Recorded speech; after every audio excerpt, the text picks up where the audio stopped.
Shalom. Hari ini firman Tuhan menegaskan kepada kita bahwa firman tidak pernah kembali dengan sia-sia.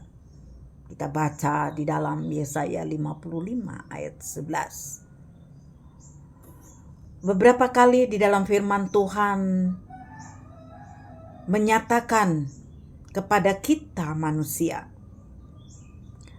pada hari ini jika kamu mendengarkan suaranya, jangan kamu mengkeraskan hati. Karena dari firman yang akan kita dengar, maka kita memperoleh kehidupan.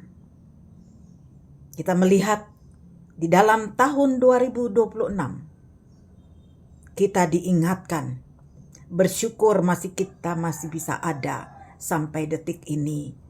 Terutama di daerah kita ada.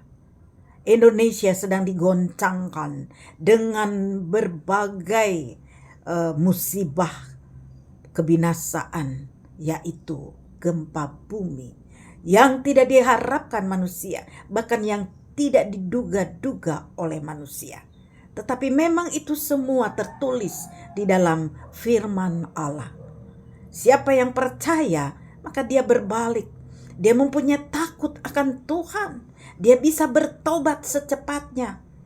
Saya memanggil semua yang kebiasaan penjudi, yang kebiasaan pemabok, yang biasanya suka dengan kekerasan di dalam keluarga rumah tangga. Hati-hati keluarga rumah tangga. Iblis paling tidak suka untuk rumah tangga utuh. Makanya di dalam rumah tangga banyak terjadi percecokan, kesalahpahaman, hanya keributan karena uang. Di sini firman mengingatkan untuk kita semua.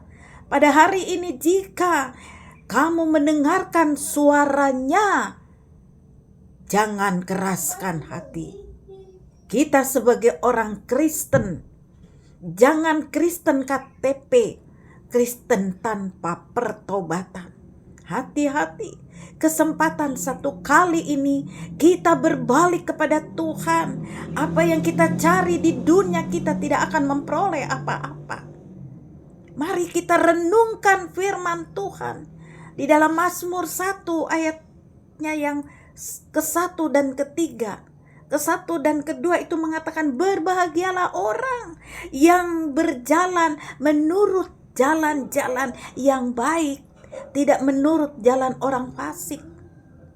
Di sini di ayatnya ketiga mengatakan, ia kalau berjalan di dalam kebenaran, ia seperti pohon yang ditanam di tepi aliran air, yang menghasilkan buahnya pada musimnya.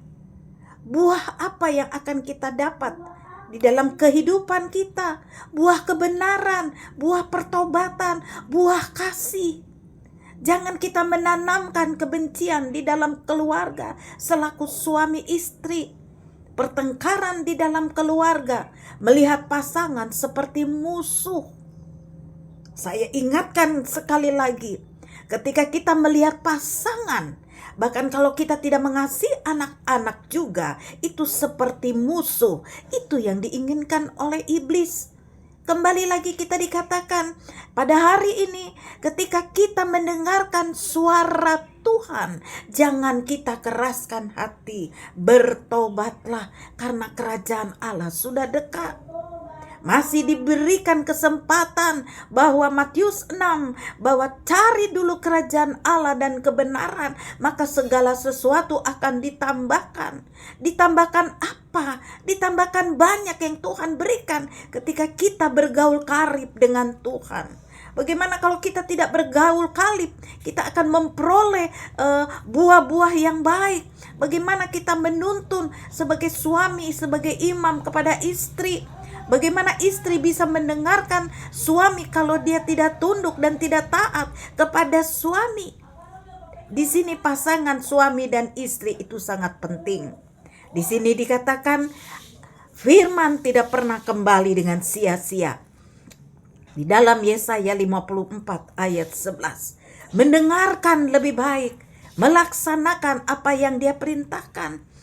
Kita harus keluar dari mulut kita itu adalah suara-suara kebenaran. Jangan caci maki, jangan kebohongan, jangan menipu, jangan berdusta.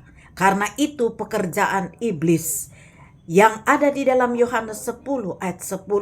Pencuri, pembunuh, pembinasa, penghancur.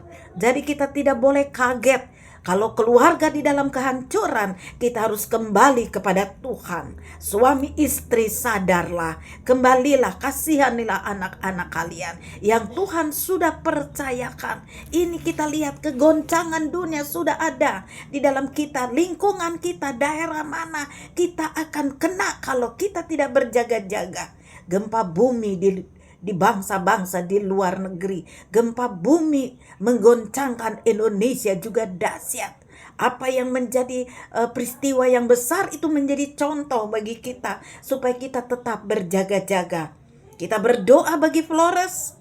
Kita berdoa bagi mereka-mereka yang sekarang mereka di dalam kebingungan. Tetapi percayalah bahwa Tuhan itu hidup, memberikan perlindungan bagi saudara yang kebiasaan mungkin bersenang-senang tanpa melihat bahwa kita harus punya waktu berhubungan dengan Tuhan.